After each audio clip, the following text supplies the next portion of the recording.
is the story.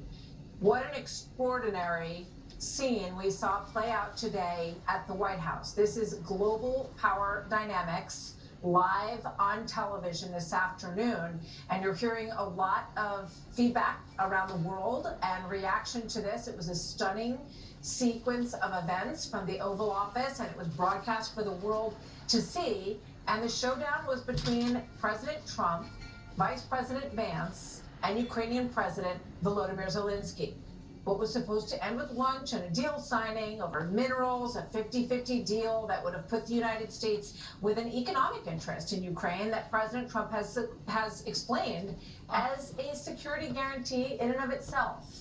That if the United States is mining and working and investing in Ukraine, it creates a barrier that he believes Russia would be very reluctant to penetrate.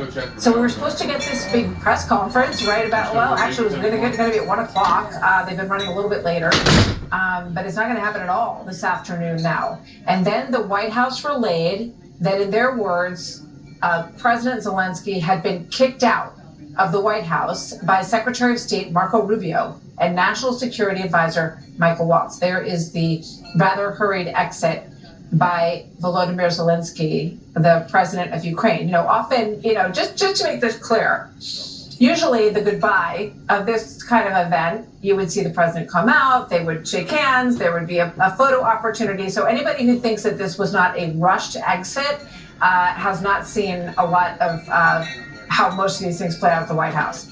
So we're going to play this out for you because really there's very interesting dynamic. Listening to what the two sides are saying tells you a lot about where each of them is coming from.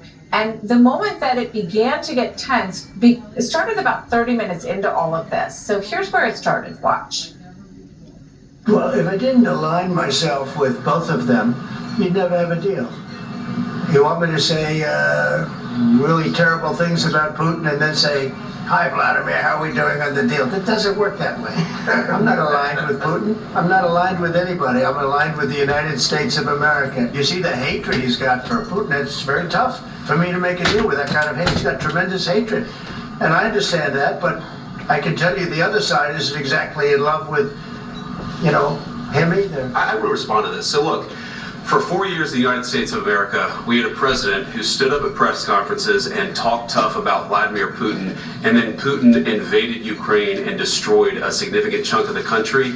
The path to peace and the path to prosperity is maybe engaging in diplomacy. We tried the pathway of Joe Biden of thumping our chest and pretending that the President of the United States' words mattered more than the President of the United States' actions. What makes America a good country is America engaging in diplomacy. That's what President Trump is doing. Can I ask you? Sure. Yeah? Yeah. Okay. So he occupied our parts, big parts of Ukraine, parts of East and Crimea. So he occupied it on 2014. So during a lot of years, so I'm not speaking about just Biden, but those time was Obama, then President Obama, then President Trump, then President Biden, now the President Trump, and God bless, now President Trump will stop him. But during 2014, nobody stopped him. What kind of diplomacy, JD, you are speaking about? What do you mean?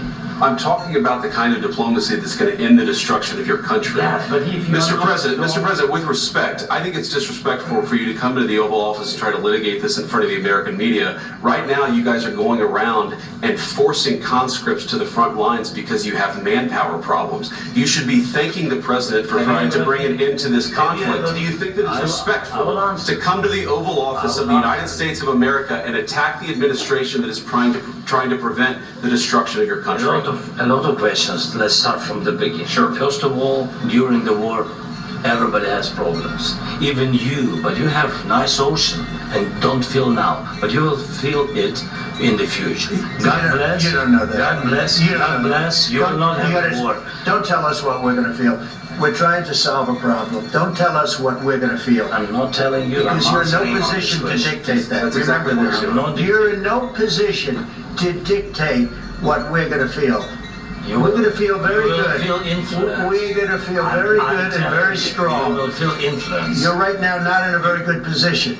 You've allowed From the yourself very- to be in a from very the bad very position, beginning and he of the happens to war. be right From about the it. very beginning of the war. You're not in a Mr. good Brown, position. I You don't was have the cards right now. With us, you start having not playing cards. cards. Right now, you I'm don't. very You're playing serious, cards. Mr. President. You're I'm playing very cards. serious. You're I'm gambling the with the president lives in of war. millions of people. You think- You're gambling with World War III. What do you think You're about- gambling with what do you World think War about- III. And Wait. what you're doing is very disrespectful to the country, this country. I'm That's with all back to respect to you. you. Far more than a lot of people said very they respect. should have. Okay, that is just the first chunk of this, and it escalated from there. We're going to show you the rest, but we want to pause there and bring in Mike Pompeo, President Trump's former Secretary of State, former head of the CIA, and Fox News contributor. Great to have you with us today. So your reaction to what we saw, sir. Well, Martha, it's great to be with you. That is quite unusual. In one sense, it's unusual in the sense of this played out in public, but I've seen many, many tough conversations with world leaders. I've been part of them with the Chinese and with others. President Trump has certainly been part of them. I was party to those as well. So the vigorous nature of the debate that took place, each side staking out its arguments, its claim, each trying to deliver on behalf of its own people, that frankly didn't stun me. I'm probably pretty hard to surprise at this point. Yeah. But I was surprised that this took place in the Oval Office with the media still present.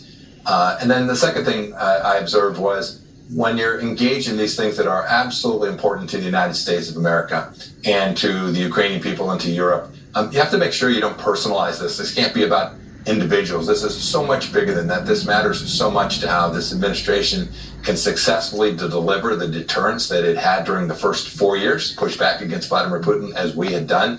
You have to make sure that you get the ideas right. You have to get the structure right.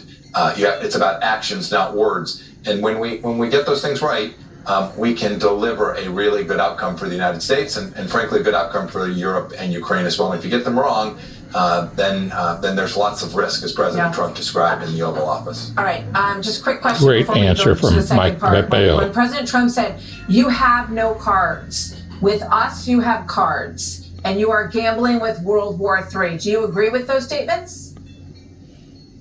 There's no doubt. Ukraine, without the support of the United States of America, puts itself in real jeopardy, real risk. We ought to make sure we do this well and do this powerfully. And when we do, Ukraine will have a chance to get a good outcome. And that matters. That matters to the United States deeply, Martha. Yeah, it matters to the security of the world, really.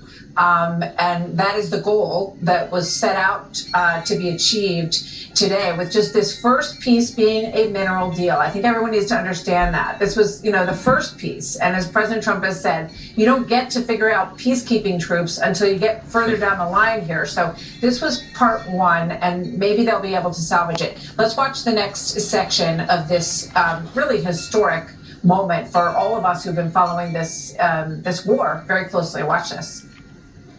Have you said thank you once this A lot entire of meeting? times. No, in this Even entire today. meeting, you said thank Even you. today. You went to Pennsylvania and campaigned for the opposition in October. Offer some words of appreciation for the United States of America and the president who's trying to save your country. Please, you think that if you will speak very loudly about the war, you He's can not speaking loudly. He's not speaking loudly. Your country's in big trouble. Can I Wait a answer? minute. No, Can you've I done a answer? lot of talking. Your country is in big trouble. I know. You're not winning. I know. You're not winning this. I You have a damn good chance of we are coming out staying- okay because of Mr. us. President, we are staying in our country, staying strong from the very beginning of the war. We've been alone, and we are thankful. I said thanks You haven't in been this alone. cabinet, You and not haven't been only alone. in this We cabinet. gave you, through I this said stupid thank you. president, $350 billion. You voted We gave for you your military president. equipment, You and you voted men for are your brave, but they had to use our military. What about If you didn't have You our invited military me- equipment, You invited if me you to didn't speak. have our military equipment, this war would have been over in 2 weeks. In 3 okay? days, I heard it from Putin. In 3 days, this is something Maybe new. less. In 2 weeks, of course, It's yes. going to be a very hard thing to do business like this. I And tell you. just say thank you. I said a lot of Except times that there, to American people. except that there are disagreements, and let's go litigate those disagreements rather than trying to fight it out in the American media when you're wrong. We know that you're wrong. So, Secretary Pompeo, you said you've seen plenty of this behind closed doors, and we remember the North Korea story where, the president just came home. We're not going to get a deal in this. Yep. So, what is lost or gained in this particular situation by the fact that the entire country and the world did watch this? Yeah, look, I think pretty clear the different views that are held. Some of this was counterfactual, right? When President Zelensky said that they've been alone, that President Trump's right. That's not been the case. In fact, my judgment is we actually should have done more to deter Vladimir Putin as we had done the 4 years prior to the Biden administration. But I think now the world can see what's at stake. They can see passionate leaders that are each trying to protect their own interest. And I think it's very clear now that if we get this wrong, that this risk to global security is very, very real. Make no mistake about it, Vladimir Putin was watching this today, Xi Jinping, Chairman Kim, the Ayatollah, the list of people who were watching this in the Oval Office today was very long. And so now what will matter is how does this proceed? Yeah, what do you think their reaction is? Just take Putin for starters here. He watching all this very closely. So what do you think his reaction is? I think Putin has seen. Yeah, it's interesting. I think Putin has seen this side of Donald Trump. Right? It is the case that the Javelin missiles that protected Kyiv the night of the maximal Russian aggression in 2017 were a result of Donald Trump having put them in there when President Obama had refused to do so. So I think Putin gets that Donald Trump is going to be someone who takes seriously the responsibility to deter aggression from Russia.